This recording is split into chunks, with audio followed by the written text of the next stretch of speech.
Si es posible arrodillarnos, hagamos una oración antes de iniciar la escuela sabática para esta mañana.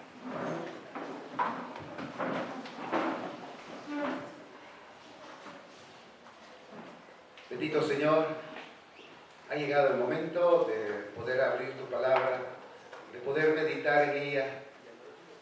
Ayúdanos a extraer, bendito Señor, una enseñanza más que llegue a nuestro corazón, que llegue a nuestra vida y que nos recuerde principios básicos de lealtad hacia ti, bendito Señor, cuando vemos en las personas que sufren la necesidad de consuelo. Que sea, bendito Señor, esta escuela un recordatorio para que nosotros, como tu iglesia, bendito Padre, seamos tus manos, seamos tus dedos, los cuales puedan acariciar al que está sufriendo. Bendito Señor, nos recordamos de tus hijos que han padecido este sufrimiento hace pocos días. Consuélales y ayúdales. Es lo que te rogamos en el nombre de Cristo Jesús. Amén. Pueden sentarse, hermanos.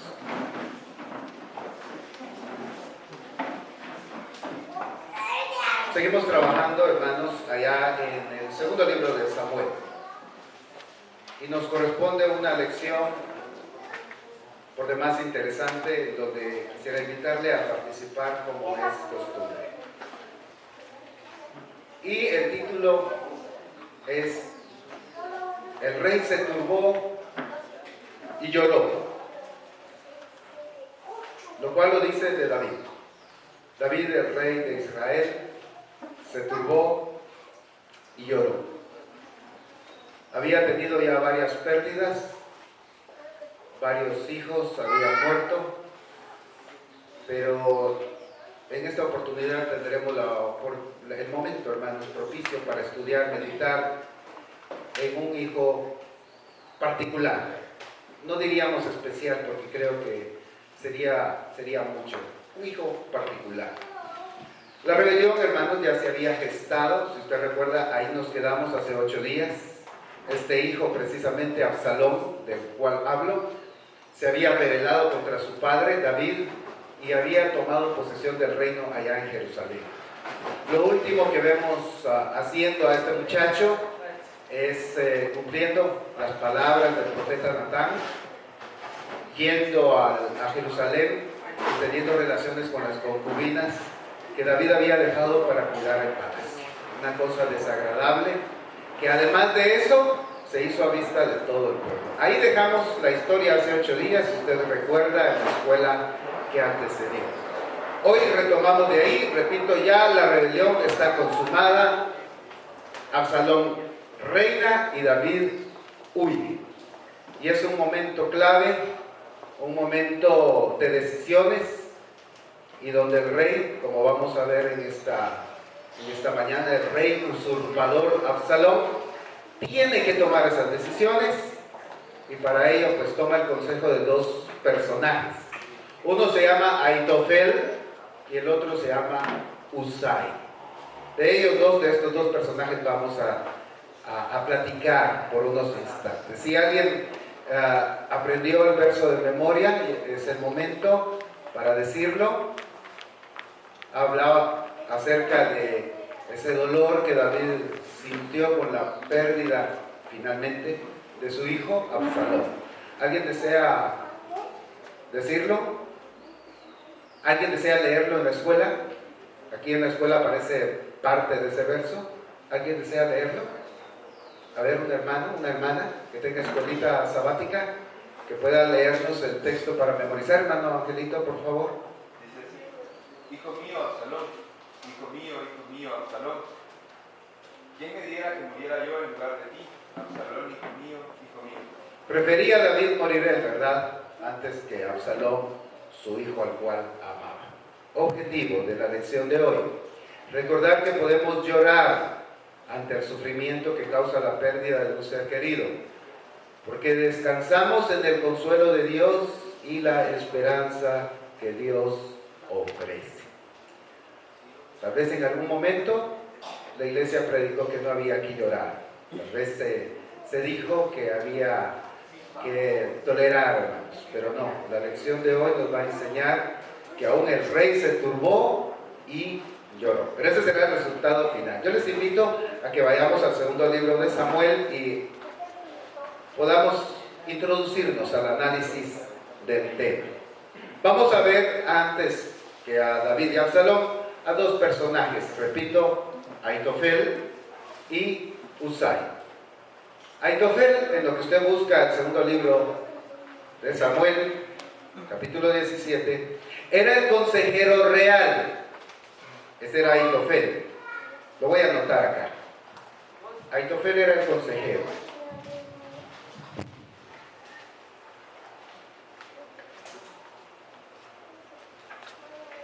Mientras que Husai era amigo de David. Y de hecho, más que amigo, se había constituido en un espía para David. Así que pongámosle amigo, vamos a ver que sí es amigo de David, porque aún arriesgando su vida, Husai logra salvar la vida de su amigo David. 17, capítulo 17, del 1 al 5, alguien que desee colaborar en la lectura, recuerden, es una escuelita sabática, todos podemos participar con plena libertad. Segundo libro de Samuel, capítulo 17, 1 al 5, hermana Yesenia, por favor. Entonces Ahitofel dijo a Absalón: yo escogeré ahora 2,000 hombres, me levantaré y feriré a David esta noche. Caeré sobre él mientras está cansado y sin fuerzas. Lo atemorizaré y todo el pueblo que está con él huirá. Mataré solamente al rey. Y así haré que todo el pueblo se vuelva hacia ti, pues tú buscas solamente la vida de un hombre. Y cuando ellos hayan vuelto, todo el pueblo estará en paz. Este consejo pareció bien a Absalón y a todos los ancianos de Israel. Y dijo Absalón: llamad también ahora a Husai, el arquita, para que también oigamos lo que él haya de decir. Muy bien. Quisiera resumir el plan de Ahitofel en 3 puntos. Él dice: mira, dame ahorita 12,000 hombres, 12,000 es, ¿sí? Y vayamos esta noche. Parte del plan de Ahitofel es que había que hacerse esa misma noche.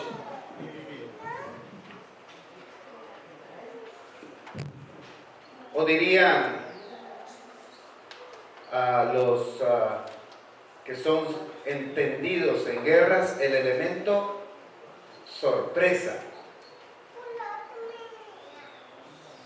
Ahitofel propone el elemento sorpresa. Dame los 12,000 hombres y vámonos de una vez. Esa era la idea de Ahitofel, para ir a destruir a David. David está débil y cansado, dice.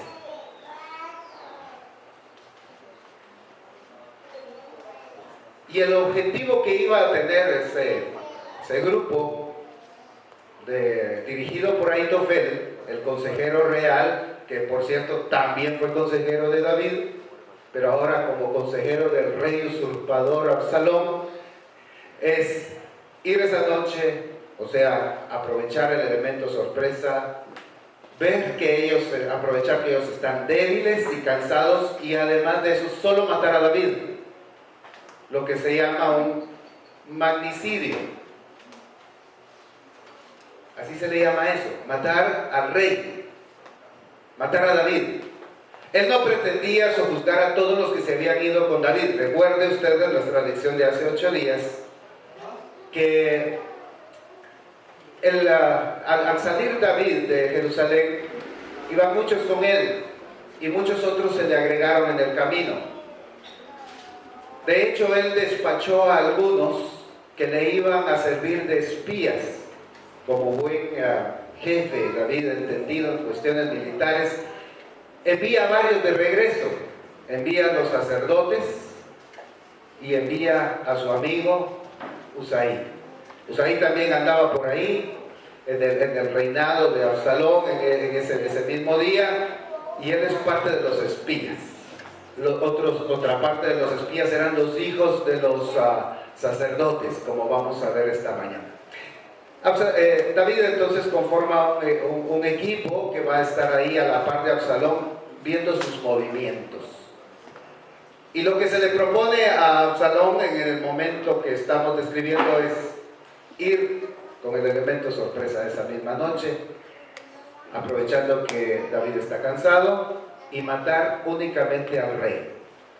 Con esto ellos pues lograrían, según Ahitofel, eliminar la cabeza, eliminar al rey, y pues ya luego iban a sanar las heridas, según las palabras de Ahitofel. Luego el pueblo se iba a inclinar otra vez hacia Absalón, olvidando pues que había hecho morir al rey que andaba huyendo, David. Continuamos la lectura. Dice acá, análisis del tema. ¿Cuán bien organizado estaba el plan de Ahitofel? ¿Cómo ve usted el plan de Ahitofel? ¿Le parece o no le parece? ¿Estaba bien organizado, bien pensado, bien razonado? Jacobo solo dice así, ¿ven? ¿Sí? ¿Le parece a usted el plan de Ahitofel? ¿Por qué? Por la sorpresa y las cosas. Era hábil Ahitofel, ¿verdad? Era hábil realmente Ahitofel. El asunto para David estaba realmente complicado. Él se había quedado estacionado en los vados del río. Los vados son las áreas planas donde el río puede cruzarse fácilmente. La verdad es que David era presa fácil con este plan, hermanos. David hubiera caído con este plan. Pero hay ahí la mano de Dios. Ahora vamos a ver la mano de Dios. La segunda parte de esta pregunta dice: ¿de qué manera Dios comienza a entorpecer el plan de Ahitofel? Y este es el verso 5 que leía nuestra hermana Yesenia al final. Y dijo Absalón: llamad también ahora a Husai Arquita, para que asimismo oigamos lo que él dirá. O sea, Absalón no era tan fácil de convencer como el hermano Jacobo, que él sí dijo: sí, ese plan me convence. Si Jacob hubiera sido Absalón, hubiera dicho: agarra los 12,000 y vete ahorita mismo, y lo agarras cansado de sorpresa y lo matas. Pero Absalón no hizo eso. ¿Qué dice aquí que hizo Absalón? Una segunda opinión. Y lo más curioso, hermanos, y ahí es donde vemos la mano de Dios, es que manda a llamar al amigo de David, al que David había enviado como espía, aquel que se llamaba Husai, y que pues llega ahí, si recordamos la lección de hace 8 días, llega ahí y le dice: yo fui siervo amigo del rey, quiero ser amigo tuyo también, parafraseando lo que le dijo Absalón. Absalón se lo creyó. Absalón se lo creyó como buen muchacho que era, y entonces dice: bueno, ahí está el consejo del consejero real, pero quisiera oír también a Ahitofel.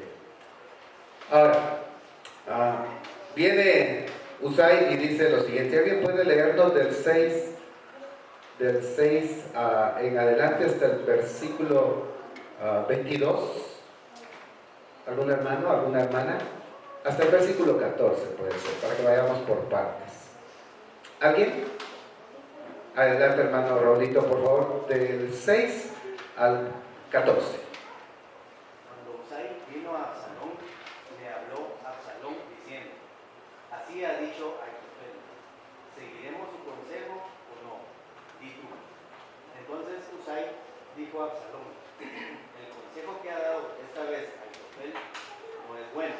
Y añadió Husai: tú sabes que tu padre y los suyos son hombres valientes y que están con amargura de ánimo, como la osa en el campo cuando han quitado sus cachorros. Además, tu padre es hombre de guerra y no pasará la noche con cueva. De ahí él estará ahora escondido en alguna cueva o en otro lugar. Y si al principio cayere alguno de los tuyos, sintiera que lo hiere, dirá: el pueblo que sigue a Absalón ha sido derrotado. Y aún el hombre valiente, cuyo corazón sea como corazón de león, desmayará por completo. Porque todo Israel sabe que tu padre es hombre valiente y que los que están con él son esforzados. Aconsejo pues que todo Israel se junte a ti, desde Dan hasta Berseba, en multitud como la arena que está a la orilla del mar, y que tú en persona vayas a la batalla. Entonces le acometeremos en cualquier lugar en donde se hallare, y caeremos sobre él como cuando el rocío cae sobre la tierra, y ninguno dejaremos de él y de todos los que estén con él. Y si se refugiare en alguna ciudad, todos los de Israel llevarán sogas a aquella ciudad y la arrastraremos hasta el arroyo, hasta que no se encuentre ahí ni una piedra. Entonces Absalón y todos los de Israel dijeron: el consejo de Husai es mejor que el consejo de Ahitofel, porque Jehová había ordenado que el acertado consejo de Ahitofel se comprara para que Jehová hiciese venir al mal sobre Absalón. Gracias, hermano. Tenemos entonces la contrapartida. Dice acá en nuestra escuela: enumere los argumentos de Husai para deshacer el plan de Ahitofel. Yo llevo dos. Están del versículo 7, 8 hasta el versículo 10. De hecho, inclusive el versículo 7 podemos considerar. Quisiera leerlo despacito y resaltar lo que yo veo como la estrategia de Husai para poder deshacer el consejo de Ahitofel. Mira el verso 7. Entonces Husai dijo a Absalón: el consejo que ha dado esta vez Ahitofel no es bueno. Y añadió Husai: tú sabes que tu padre y los tuyos son hombres valientes y que están con amargura de ánimo, como la osa del campo cuando le han quitado los cachorros. Además, tu padre es hombre de guerra y no pasará la noche con el pueblo. Y aquí él estará ahora escondido en alguna cueva o en otro lugar. Y si al principio cayeren algunos de los tuyos, quien quiera que lo oyere dirá: el pueblo que sigue a Absalón ha sido derrotado. Que aún el hombre valiente, cuyo corazón sea como corazón de león, desmayará por completo. Porque todo Israel sabe que tu padre es hombre valiente y que los que están con él son esforzados. Aquí hay varios elementos en todo este argumento que da Absalón. Yo he rescatado dos por el momento. Tengo más aquí anotados, pero me gustaría que usted participe. Él le dice: son hombres valientes. Para empezar, por ahí lo empieza a desanimar, ¿no? Son hombres valientes. Además están amargados por lo que ha pasado. Recuerda usted que David dice que cuando iba saliendo de Jerusalén iba llorando. Y la gente que se le unía también rasgaba sus vestidos, echaba tierra y iban llorando. Así que eso aprovecha a Husai y dice: están amargados. Pero a ver, ayúdeme, ¿qué más elementos ve usted acá para deshacer el plan de Ahitofel? ¿Qué más dice Husai? ¿Perdón? ¿Qué más? ¿Alguien habló, no? ¿No? A ver, hermano Angelito, ¿usted iba a decir algo? Yo pienso que cuando le dice, hermano, he aquí, él ahora estará en alguna cueva, le dice, o en otro lugar, le está hablando de una estrategia, porque seguramente le está tratando de decir: todo tu ejército no va a poder entrar junto a la cueva, va a tener que entrar de a poquito. Claro. Y él va a estar preparado, y si cayeren algunos de los suyos, todo el pueblo se va a ir en contra suya porque le van a tener miedo. O sea que era imposible alcanzarlo en la cueva. Exacto. Le está diciendo: mira, eso es imposible. ¿Qué más? A ver, ¿alguien ha captado algo más?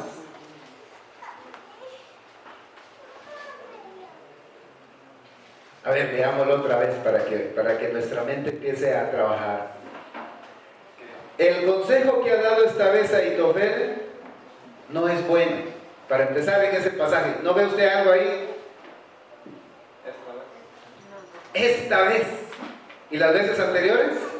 Sí fue bueno. Las veces anteriores sí fue bueno, pero esta vez no. Apartaron esto. Introduce la desconfianza, ¿no? O sea, Ahitofel introduce la desconfianza. Para empezar, ¿para qué lo había mandado a llamar? ¿Sí? Ya ahí desconfiaba del otro. Y eso lo aprovecha astutamente Husay. ¿Para qué me manda a llamar este si ahí tiene Ahitofel, el consejero real? Pero lo manda a llamar y entonces le agrega más. Y entonces suma desconfianza. Y le dice, ahora no es bueno.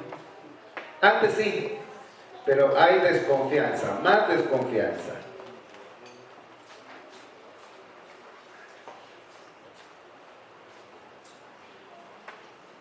Él empieza a agregar desconfianza, le empieza a decir, mira, son valientes, es imposible, como decía nuestro hermano Arroyo, y le dice desde el inicio, mira, ese consejo está mal. Ahitofel hoy sí falló, hoy sí está mal el consejero.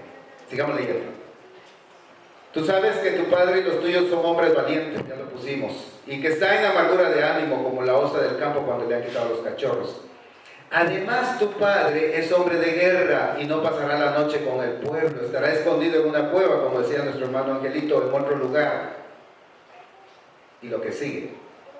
Si al principio cayeren algunos de los tuyos, donde quiera que lo oyere dirá, o quien quiera que lo oyere dirá, el pueblo que sigue a Absalón ha sido derrotado.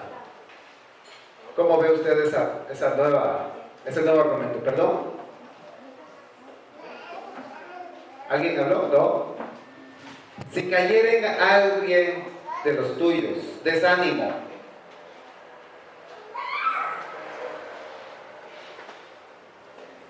Y estoy anotando todo esto, hermanos, porque son los mismos argumentos que utiliza el enemigo en contra nuestra. Cuando empiezan los planes dentro de la iglesia, hermanos, claro, aquí era porque el Señor estaba pretendiendo arruinar un plan del enemigo. Pero el enemigo utiliza los mismos argumentos. Mira, tú no puedes, ellos son más grandes, es imposible. No confíes en los hermanos, te van a dejar en el arranque de la actividad, te van a abandonar y empiezan a inyectar desánimo. ¿Cómo sabía Husay que iban a morir unos y que iba a haber otro que iba a empezar a decir, miren, el ejército de Absalón ya está decayendo? ¿Por qué no lo contrario? Mire, hay un dicho por ahí, ¿verdad? Que el vaso puede verse medio lleno o medio vacío, ¿verdad? ¿Sí? Cuando un vaso está a la mitad, uno dice, bueno, está medio lleno. El otro dice, más optimista o más pesimista, como usted lo quiera ver, no, está medio vacío. Y se pone a llorar porque está medio vacío. ¿Y qué tal si al caer, otro argumento podría ser, al caer algunos, los demás iban a fortalecer y decir, no, pues ahora ya mataron a nuestros hermanos, vamos a la guerra con más ánimo? Pero aquí es lo que les está diciendo, si matan a algunos, los demás se te van a desanimar. No vayas. Entra el desánimo. Y algo más. Le apunta a David y dice al final, todo Israel, y esa palabra todo es una palabra manipulativa, siempre se utiliza cuando alguien desea manipular. Todo Israel sabe que tu padre es hombre valiente y que los que están con él son esforzados. David es invencible.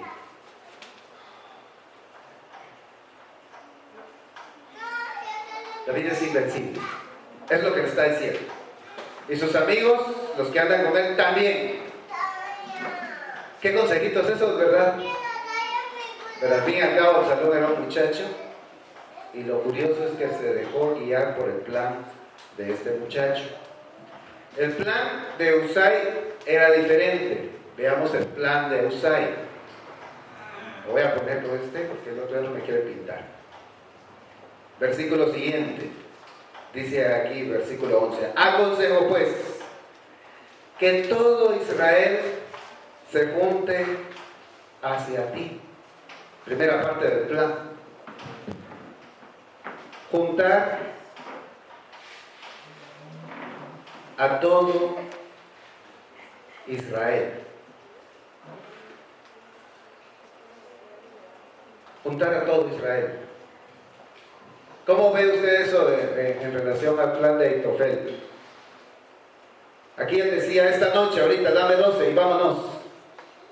Husai dice, juntemos a todo Israel. ¿Cuánto tiempo les llevaría eso?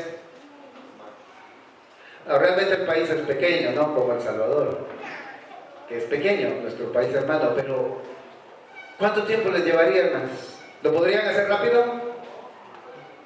No, ¿verdad? No lo podían hacer rápido. Continúa diciendo, pues aconsejo pues que todo Israel se junte a ti desde Dan hasta Berseba, en multitud como la arena que está a la orilla del mar, y que tú en persona vayas a la batalla. ¿Cómo ves esa parte del plan? Tú en persona. Incluía el plan de Ahitofel a Absalón. El plan de Ahitofel incluía a Absalón. Él iba también a arriesgar su vida. Y en ese otro plan, tú en persona. Parece ser que Husai quería ser bien claro, ¿no? Tú mismo ve. Y dirige a toda la multitud de Israel. Imagínense qué fama, ¿verdad? Qué grande, qué grandeza. ¿Será que estaba endulzando el oído del rey Husai? ¿Usted qué dice? Tú y todo tu pueblo, ¿verdad? Y serán como la arena del mar. ¿Cómo se llama eso cuando alguien empieza a decirle así a alguien? A ver. A endulzarle el oído. ¿Cómo se le llama eso, hermanos? ¿Perdón?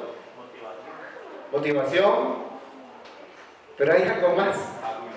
Adulación, gracias. Lo empieza a adular. Lo empieza a adular. Tú y todo tu ejército desde Dan hasta Berseba, júntalos todos y ve tú adelante en persona.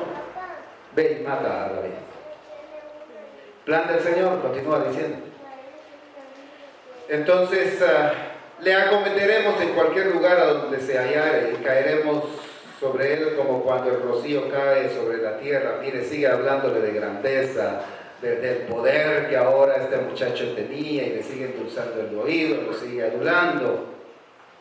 Y ni uno dejaremos de él y de todos los que están con él, dice.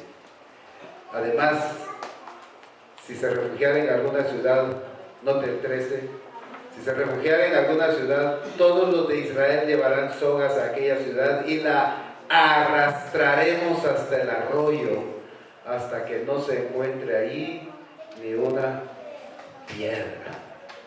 Él proponía un ataque en masa, explosivo dirían ahorita, en el mal uso del término, por supuesto, puede ser bien usado. Si se mete en una ciudad, hasta las piedras de la ciudad vamos a arrastrar con la gran cantidad de gente hacia el arroyo. Con toda esa gente que vamos a llevar, vamos a tomar aún las piedras, las vamos a arrancar de esa ciudad si es que ahí se esconde, y la vamos a tirar al arroyo, y vamos a arrasar, a acabar, eliminar, aniquilar. Ese era el plan de Husai.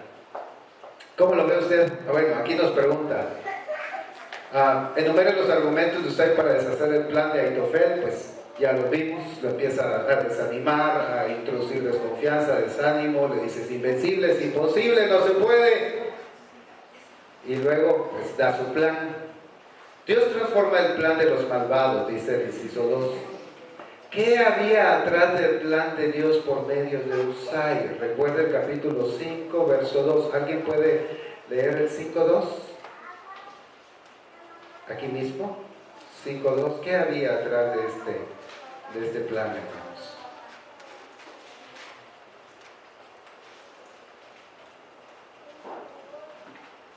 Por favor. Y aún antes de ahora, cuando Saúl reinaba sobre nosotros, eras tú quien sacabas a Israel a la guerra y lo volvías a traer. Además Jehová te ha dicho, tú apacentarás mi pueblo Israel y tú serás príncipe sobre Israel. Y a David se le decía eso, hermanos. A David. David era el que debía de apacentar el reino. Era el plan de Dios.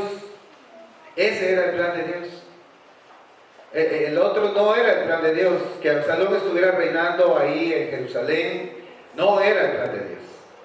El plan de Dios ya había sido expresado acá, pero se había violentado por este muchacho. Busca consejo de ambos lados, desconfía del consejero real y era ahí el resultado. De hecho, este fue el plan que se ejecutó. Tuvieron que reunir a todo Israel. Absalón lidera esa acometida contra el rey depuesto y esto en base a su ego. Se le adula, se le dice: mira, nosotros somos grandes en masa, vamos a destruir y arrasar todo eso. Por supuesto, Dios utiliza a este varón Usai. ¿Alguien que pueda leernos ahora del 15 al 22? ¿Alguna hermana que guste leer la palabra en esta mañana? Para que veamos cómo estamos en el capítulo 17 del segundo libro de Samuel. Segundo libro de Samuel, capítulo 17, versículo 15 al 22. Adelante, hermana, por favor. Adelante, hermana Damaris.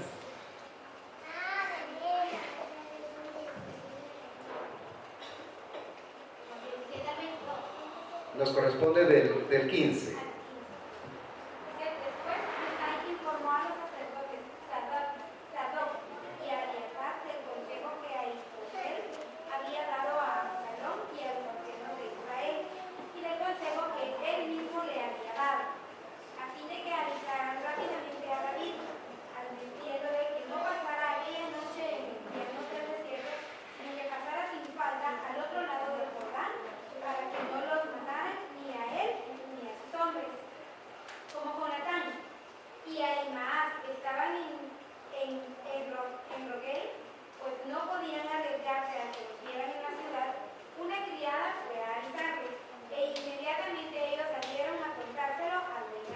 Un segundito, hermana Damaris, quiero hacer una pausa, porque aquí aparecen varios nombres y pueden ustedes desubicarse. Viene Usai y le dice a los sacerdotes, Sadoc y Abiatar, y ellos mandan a una criada para que les avise a sus hijos, que son Jonatán y Ahimaas. Ellos estaban en el campo. Sadoc y Abiatar, los sacerdotes, estaban en Jerusalén, sus hijos estaban fuera, no podían acercarse. Entonces manda una criada para que ya ellos vayan y le avisen al rey. Se hace una cadenita entonces. Usai, que conocía el negocio, se lo dice a los sacerdotes que están ahí en Jerusalén. Ellos mandan una criada. La criada va a los hijos de los sacerdotes que están fuera, que son parte del aparato de espionaje de David, pero ellos están fuera para que ellos vayan y le digan a David. Ahora sí, adelante, hermano. Sin embargo, un muchacho lo vio y fue a decírselo a Absalón. Entonces ellos se dieron prisa y llegaron a la casa de un vecino de Baurín y se metieron en un pozo que había en el patio. Luego la esposa de este hombre puso una capa sobre el pozo y encima esparció trigo helado. De esto nadie supo nada. Cuando llegaron los seguidores de Absalón, preguntaron a la mujer: ¿dónde están Ahimaas y Jonatán? Pasaron por aquí en dirección al río, que son de Soledad. Entonces los seguidores de Absalón fueron en su búsqueda, pero al no encontrarlos regresaron a Jerusalén. Y después que aquellos se fueron, Ahimaas y Jonatán salieron del pozo y corrieron a poner sobre aviso al rey David. Le dijeron que se levantara enseguida y cruzara el río, porque Ahitofel había aconsejado que los buscara. Entonces toda la gente que los acompañaba se levantaron rápidamente y cruzaron el río Jordán. Al amanecer del día siguiente, no había nadie que no lo hubiera cruzado. Muchas gracias, David. Muchas gracias. Bueno, resumamos otra vez.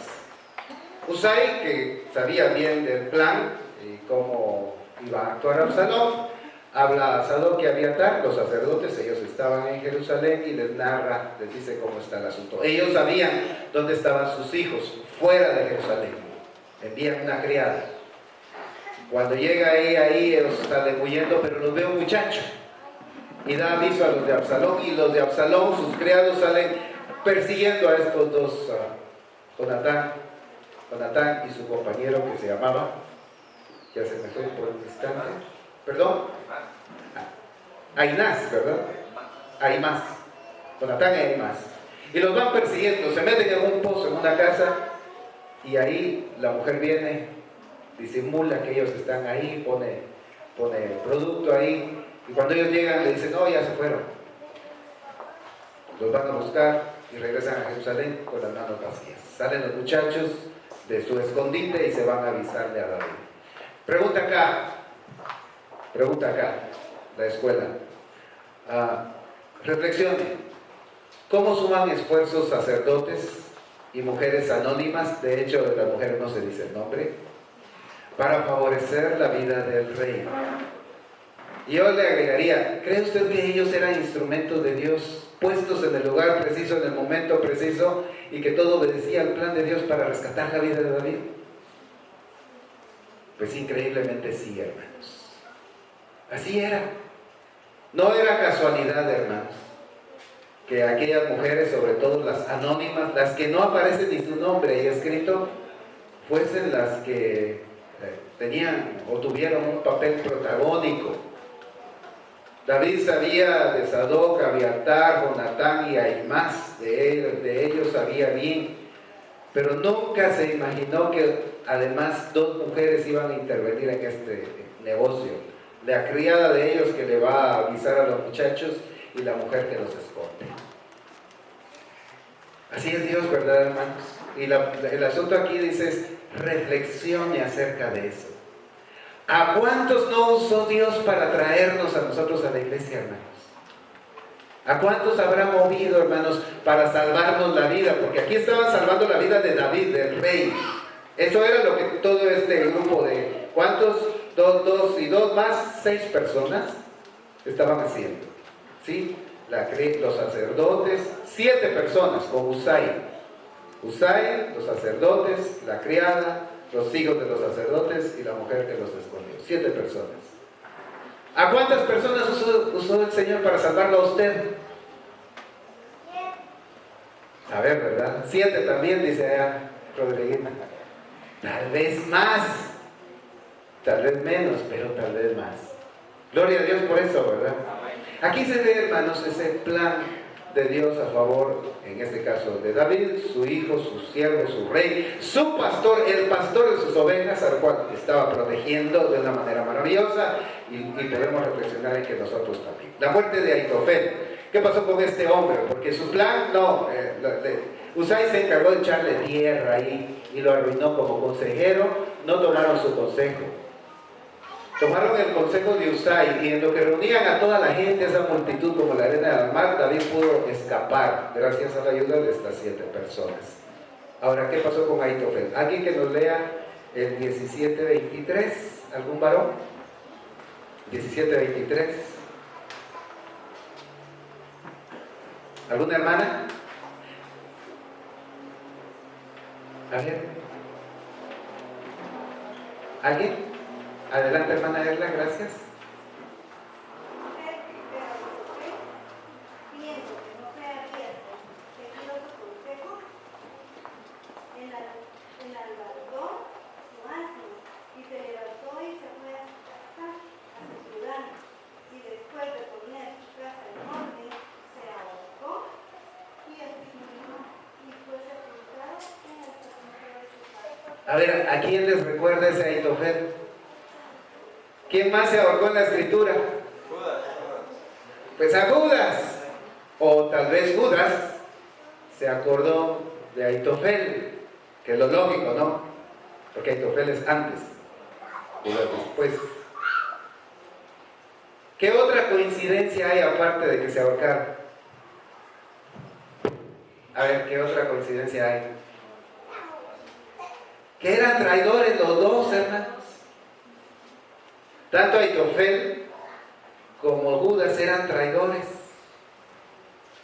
Y entonces, pues toma también Judas esa decisión de ahorcarse. Lo cual, hermanos, por cierto, nunca es la salida. Nunca es la salida. Porque pues, mientras haya vida, hay esperanza, pero ya muertos, el muerto ya nada sabe. ¿Podía alcanzar el perdón de David a Ahitofel? Sin duda alguna que sí, hermanos. Sin duda alguna que sí. Podía alcanzar el perdón, aun cuando había aconsejado mal. Por cierto, muy buen plan. Ese tal vez hubiera funcionado, o por lo menos hubiera preservado la vida de Absalón. Pero al adoptar el otro plan, ya va a ver ustedes lo que pasa. Vamos a saltar al versículo 24, por favor. Pasemos al versículo 24. Vamos a dejar las preguntas de Ahitofel ahí porque nos interesa más avanzar. Versículo 24 hasta el final del capítulo. ¿Alguien desea leer? A ver, ¿quién leyó? Erlita, por favor, nuevamente, porque te tocó un pasaje muy chiquito. Del 24 al 29.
Muy bien, muchas gracias.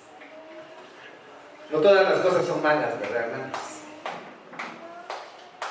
¿Cómo estaba David en ese momento? Seguía huyendo, ¿no? Seguía huyendo. Cuando llegaron Jonatán y Ahimaaz a avisarle que huyera, él dice que en ese mismo momento salieron todos, pasaron el río y no quedó nadie del otro lado, a expensas de morir por Absalón. Pero seguían huyendo, hermanos. Sin embargo, llegan a un punto en donde aparecen varios varones. Dice aquí la escuelita. ¿Qué nos dice la acción de Sobi, Machir y Barzillai respecto de su solidaridad con David y su pueblo? ¿Cómo ve usted? ¿Qué le llevaron? Dice que le trajeron camas, tazas, vasijas de barro, trigo, cebada, harina, grano tostado, habas, lentejas, garbanzos, miel, manteca, ovejas, quesos, para que comiesen, porque decían, el pueblo está hambriento y cansado. ¿Cómo ve a estos varones? ¿Qué títulos le podemos poner? ¿Qué atributos tenían ellos? ¿Pensaban en los demás? ¿Sí? Sí, eran bondadosos, dadivosos, perdón, leales al rey David. Eran leales al rey David. La lealtad tiene un precio, hermanos. ¿Le podemos poner un precio a la lealtad, hermanas, esposas de sus maridos? No, ¿verdad? Usted vive en paz, vive tranquila, sabiendo que su marido le es leal y viceversa. Ellos eran leales a David y se preocupan por él y con esa generosidad, esa bondad, misericordiosos, hermanos. Dice, el pueblo viene cansado, viene del desierto. Y entonces les llevan de todo, hermanos, hasta camas. A mí del listadito lo que me llama la atención son las camas, fíjense. Tal vez la traducción no nos ayuda mucho porque en español a veces es problema. Cualquier traducción es problema. ¿Qué les habrá llevado? Un lugar donde reclinarse, un lugar donde descansar. Pero hasta eso llevaban, hermanos. ¿Perdón? Ponchos de agua. Ponchos de agua, dice el hermano Jacobo, que quiere que le regale usted más tardecito para descansar. Una hamaca, mejor, hermano. para estos días de calor, de cambio climático. Le llevan algo para descansar, para que sus cuerpos se relajen, descansen, se destensen, que no estén ahí pues con ese cansancio propio del desierto, del calor. Ellos tenían de todo, manteca, ovejas y quesos de vaca para que comiesen, hermanos. Aquellos varones también manifestaban, ¿le parece a usted, la mano de Dios? ¿Estaban ellos dentro del plan de Dios, hermanos? Sí. Barzilai, Sobi, Maquir, ¿estaban dentro del plan de Dios? Claro que sí, ¿verdad? El pueblo necesitaba todo eso y ellos se lo llevan a David. Siguiente pregunta. ¿Cuál era la máxima preocupación de David antes de la batalla? Ahora vamos a leer el 18 del 1 al 5 y si me lo permiten, me gustaría leerlo a mí.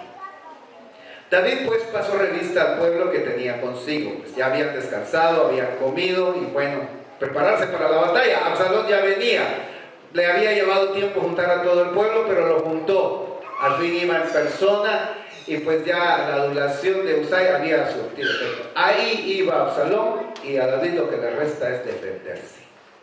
David pues pasó revista al pueblo que tenía consigo y puso sobre ellos jefes de millares y jefes de centenas. Se organiza David, ¿sí?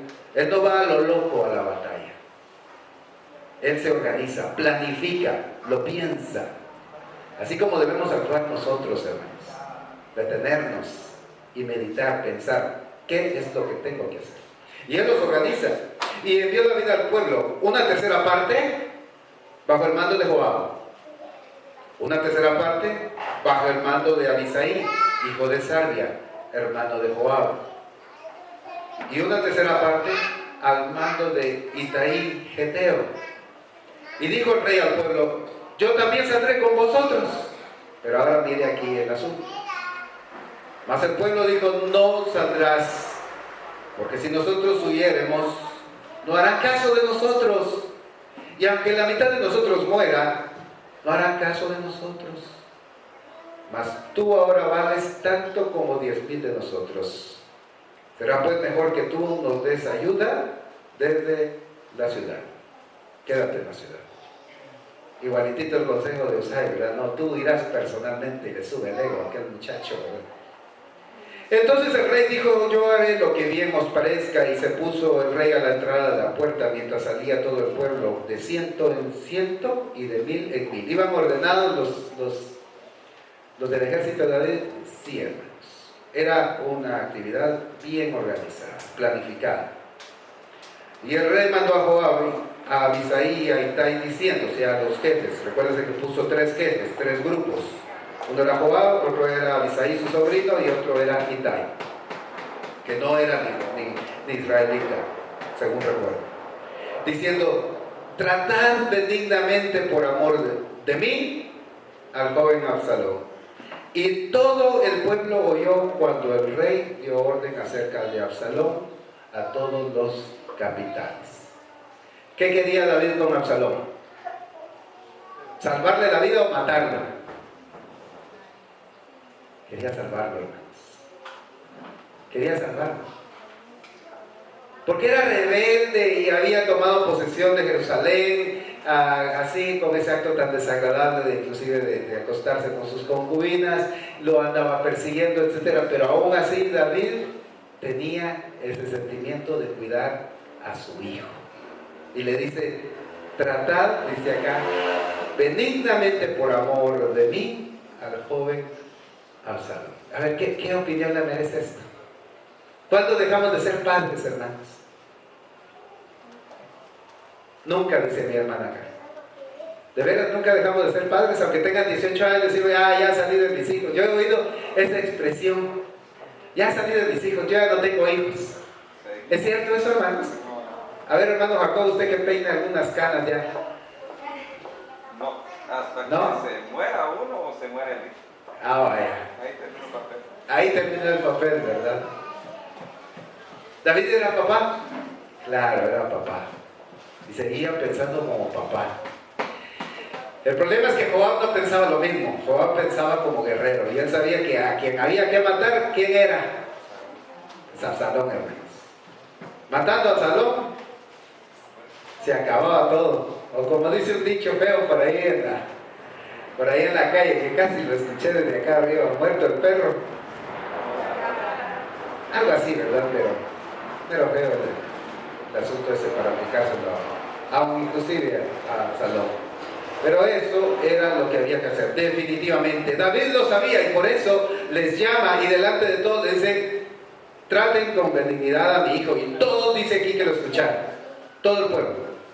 Así que todos iban apercibidos y se los dice a los capitanes porque ellos eran los capitanes. ¿Alguien quiere seguir leyendo conmigo, por favor?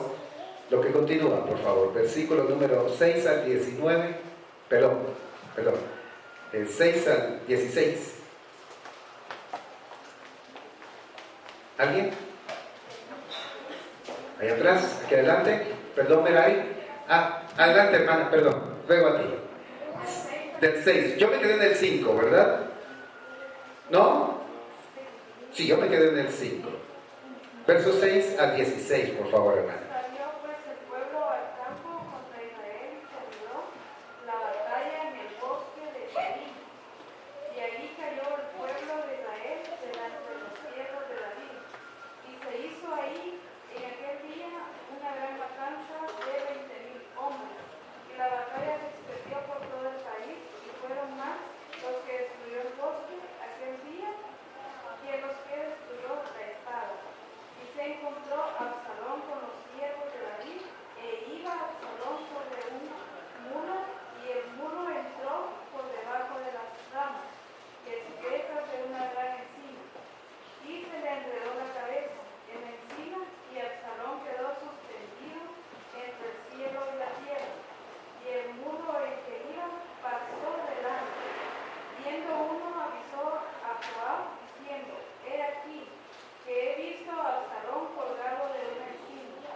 Y Joab respondió al hombre que le daba la nueva, y viéndolo, tú, ¿por qué no mataste? Luego ahí echándole a tierra, me hubiera plazo darte 10 ciclos de plata y un talabar. El hombre dijo a Joab: aunque me pesaran 1000 ciclos de plata, no extendiera yo mi mano contra el hijo del rey, porque nosotros oímos cuando el rey te mandó a ti y a Abisai y a Itai, diciendo: mirad que ninguno toque al joven Absalón, porque otra parte había yo hecho traición contra mi vida, pues que al rey nada se le esconde, y tú mismo entrarías en contra.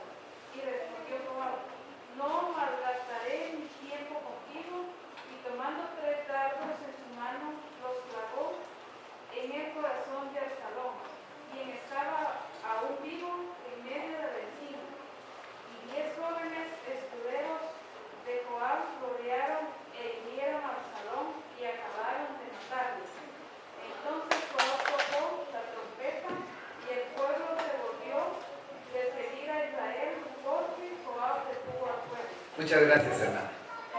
Bueno, ya escuchó usted el resto del relato ahí. La pregunta de la escuela es: ¿cómo vemos a Joab? ¿Cómo era Joab? En sí la pregunta que nos hacen era: ¿Joab era el hombre adecuado para guiar al pueblo en la batalla? ¿Usted qué dice?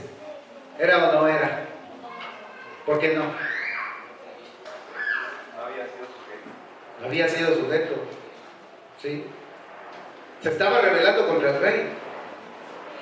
De hecho, cuando llega el muchacho a decirle: mira, ahí está colgado, ahí está Absalón colgado del pelo, no le tiene ni la paciencia, le dice: ya no, estoy perdiendo el tiempo aquí contigo. Se va, agarra los dardos y se los clava él mismo. No era leal, Joab no era leal. Si usted quiere, era un buen guerrero. De hecho, era el capitán de David, imagínese. Pero leal, por lo menos, no lo era. ¿Cómo vemos a Absalón?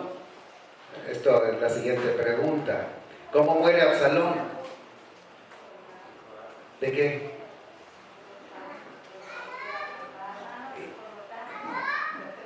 También, pero antes de los dardos, ¿qué le había pasado a Absalón? colgado del pelo, hermanos. ¿Y cómo era el pelo de Absalón? A ver, alguien que nos lea el capítulo 14 que estudiamos hace algunas semanas, 14, 25 y 26. A ver, ¿cómo era el pelo de Absalón? Sobre todo una versión moderna, si alguien tuviera una versión moderna, como creo que tienen aquí adelante, nos serviría bastante. 14, 25 y 26. El mismo libro. A ver, hermana Damaris.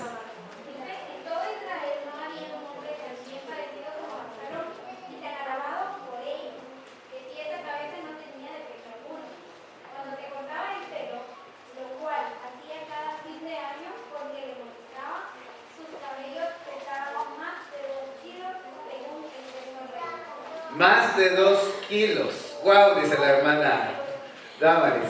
¿Les gustaría un pelo así, hermanas? Los varones no sé, yo creo que ya estamos acostumbrados al pelo corto, ¿verdad? Hablamos de 2 kilos. 4 libras y media más o menos. Un poquito menos. 4 libras y media. Lo hacía cada año. Se quitaba el pelo, o sea que lo usaba largo, ¿no? Y era pesado. Pero curiosamente de ahí se queda trabajo. De lo mismo que le daba orgullo, ¿verdad?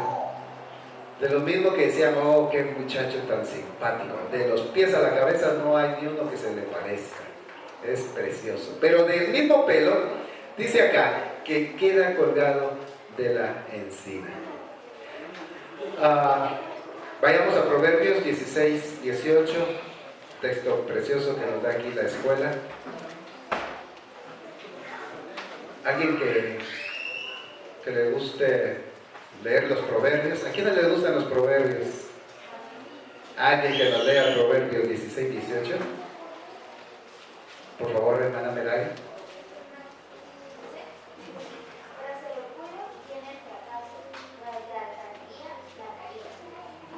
Tras la altanería de la hermosura de su pelo, la caída, ¿verdad? Ahí colgado estaba. A Joab no le fue nada difícil, imagínense, un hombre de guerra, y encuentra al otro ya sometido por la misma encina, hermanos. La encina lo tenía atrapado, no podía hacer nada. Con qué facilidad le debe haber clavado los dardos en el corazón. Y si eso no era suficiente, también los siervos de Joab, dice acá el relato, usted y yo lo escuchamos, también ellos, dice acá, que vinieron sus escuderos, 10 de ellos rodearon e hirieron a Absalón y acabaron de matar. De ese muchacho no quedó nada, hermanos. No quedó nada. Todo por la rebelión que él había propiciado. ¿Se recuerda usted lo que él hacía? Desde que se sentaba desde temprano en las puertas de la ciudad y robaba el corazón de la gente que llegaba a juicio con David. Le decía, mira, si yo fuera rey, yo sí te haría justicia. Luego viene y pone 50 hombres que corrieran delante de ellos y caballos, ya como proclamándose rey. La vanidad del orgullo, pues iba allí adelante. Mi versión dice, antes del quebrantamiento es la soberbia y antes de la caída la altivez de espíritu. Así que debemos de tener mucho cuidado con eso, ¿no le parece? A veces las personas nos alaban por nuestra belleza física. Tengamos cuidado, ese mismo puede ser el lazo con el cual nos vamos a quedar colgados de la encina, ¿sí? Cuando nosotros nos creemos más de lo que realmente somos. Número 5. ¿Qué mensaje se estaba dando con la manera en que se sepultó a Absalón? Esto no lo habíamos leído, versículo 17, se lo leo yo. De hecho, le voy a leer el 16, repasándolo. Entonces Joab tocó la trompeta y el pueblo se volvió de seguir a Israel, porque Joab detuvo al pueblo, y tomando después a Absalón le echaron en un gran hoyo en el bosque y levantaron sobre él un montón muy grande de piedras, y todo Israel huyó, cada uno a su tienda. Pregunta acá, bueno, ¿cuál era el mensaje? Josué capítulo 7, versículos 24 al 26. ¿Alguien que desee leerlo? Josué 7, 24 al 26.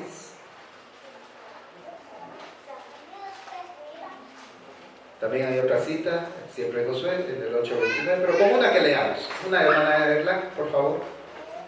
Josué 7, 24 al 26. Entonces Josué, todo Israel con él,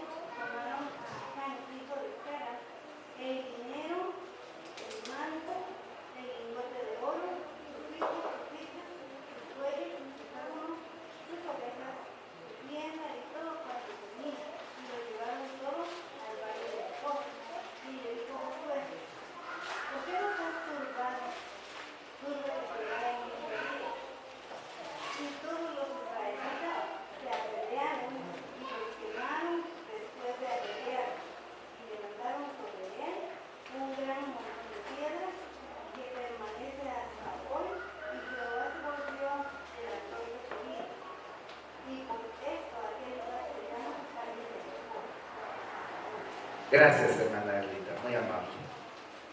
¿Qué simbolizaban aquellas piedras? Aquella gran cantidad de piedras que le echaron a estas personas. ¿Qué simbolizaba esas piedras que le pusieron encima al cuerpo ya muerto de Absalón? ¿Cómo quiere usted morir? ¿Dónde quiere usted que lo sepulten? ¿Le gustaría a usted que hubiera una lápida ahí que diga a la memoria de fulano de tal año a tal año? Así son las lápidas, ¿verdad? De tal año a tal año. Obrero de la iglesia por tanto tiempo. Trabajó en tal lado. ¿No le gustaría algo así de memoria? ¿Verdad? Ya uno ya no sabe nada de eso, ya está muerto. Pero la sepultura, hermanos, de alguien es algo moral, ¿verdad?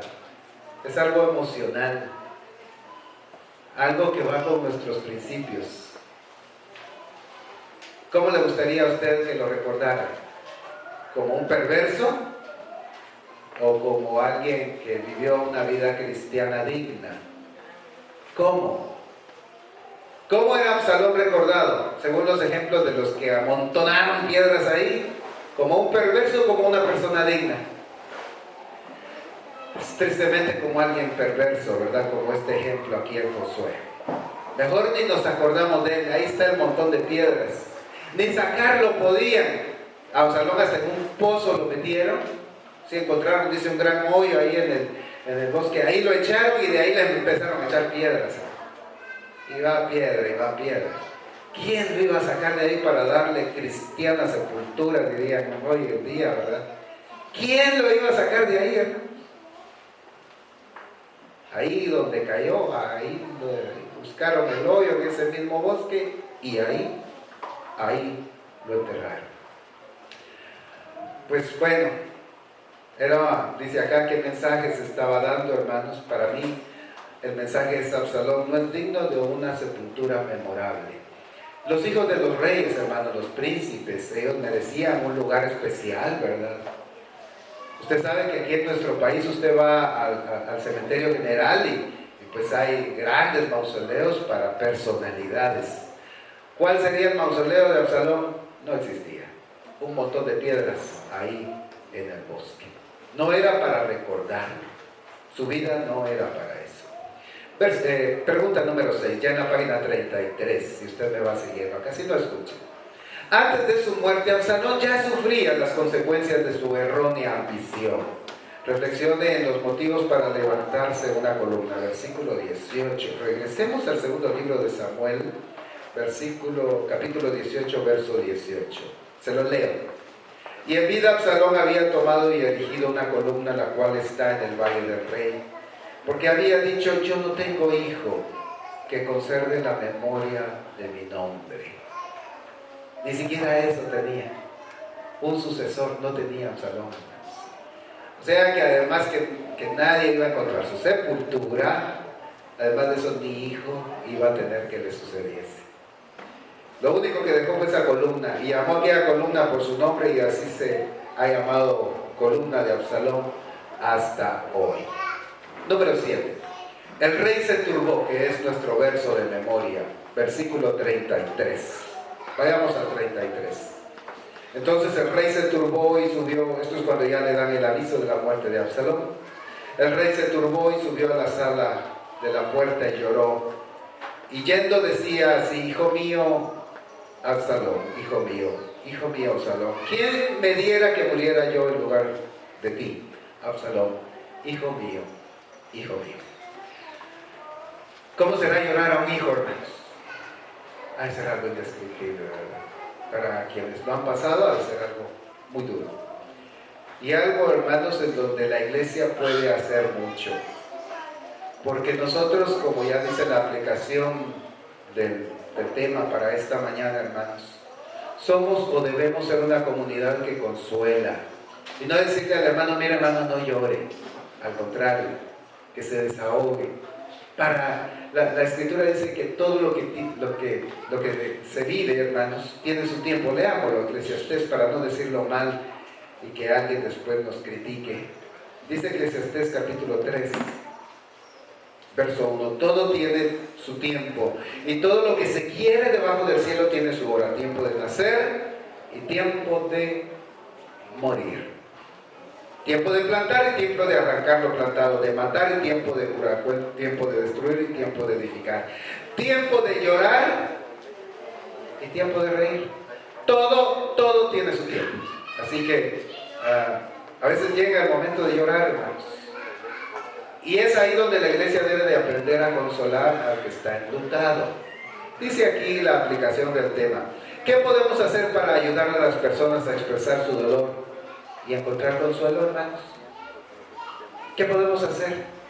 Porque fuera de toda esta trama y de las 7 personas que ayudan a David y cómo muere Absalón, el asunto es que había un muerto ahí. Y David estaba llorando porque ese difunto era su hijo. Y si fuera nuestro hijo, les decía yo, ¿qué nos gustaría? ¿Que la iglesia estuviera cerca o que estuviera lejos? Cerca, cercanos, ¿verdad? En los momentos de dolor, dice el 2 de la aplicación, los dolientes se preguntan, ¿dónde está Dios? ¿Verdad que eso puede pasar? Que los dolientes digan, bueno, ¿y por qué se murió mi papá si tan bueno que era? ¿Por qué se murió mi mamá si era mi único consuelo, mi única pariente? Eso puede pasar, hermanos. Las personas pueden preguntarse humanamente hablando, ¿dónde está Dios? Y la pregunta es, ¿cómo puede ser usted y la comunidad, o sea, la iglesia, una verdadera respuesta a esta pregunta? ¿Cómo, hermanos? ¿Cómo puede ser la iglesia a la pregunta, ¿dónde está Dios? A ver, ¿perdón? ¿Cómo puede ser la iglesia, hermanos? La respuesta. ¿Cómo puede dar esa respuesta? ¿Dónde está Dios? Está entre nosotros. Está entre nosotros, dice el hermano. Visitándola, dice nuestra hermana Marlene. Buscándole, ¿verdad? Acompañándole. Si usted me permite, siendo el cuerpo de Cristo, ¿le parece? Porque somos el cuerpo de Cristo, ¿no? Y Él es nuestra cabeza. Pues apersonarnos, ¿verdad? Decir, aquí está Dios, porque la pregunta es, ¿y dónde está Dios si se murió mi papá? Pues aquí está Dios. Ser nosotros sus manos, sus pies de Dios y acercarnos a aquella persona. No es alejarnos y decirle, mire, Dios la está castigando, eso es por lo que usted hizo, está pagando lo que hizo. No, hermanos, no es esa la forma. Es acompañando a las personas. Número 3, vivimos y somos parte de una sociedad en donde el engaño, la traición, la violencia y la muerte son el pan de cada día. Los planes de los hombres generalmente se dirigen hacia el beneficio propio, a costa de quien sea y lo que sea. En medio de esta situación, somos llamados por la fe a creer que Dios sigue presente acompañando a la sociedad y a su pueblo, desbaratando los planes de los malvados. Dios actúa, hermanos. Dios tiene el control de todo. Usted no se desespere, no se desanime. Usted manténgase confiando en Dios. ¿Cuántos confían en Dios, hermanos? Aquí hay una prueba de que Dios actúa. Increíblemente, Dios pone hombres y mujeres que trabajan a favor del rey legítimo de Israel, llamado David, y en contra de su propio hijo, aquel que se había levantado de su propia casa. Dios viene y actúa, porque Dios jamás pierde el control. Y una parte de la conclusión dice, los creyentes podemos sentir dolor ante una pérdida, llorar y lamentarnos. Eso no es signo de falta de fe. Por el contrario, somos invitados a expresar y compartir nuestro sufrimiento ante aquel que ha ofrecido consuelo, quien alimenta nuestra esperanza, que es nuestro Padre. Así que la próxima vez que tengamos que vivir algo así, como lo vivimos hace algunos días con la hermana Natividad, pues estemos prestos a llorar y a consolar. Que Dios les bendiga, amados hermanos. Les agradezco su atención. Pasa a nosotros, hermanos.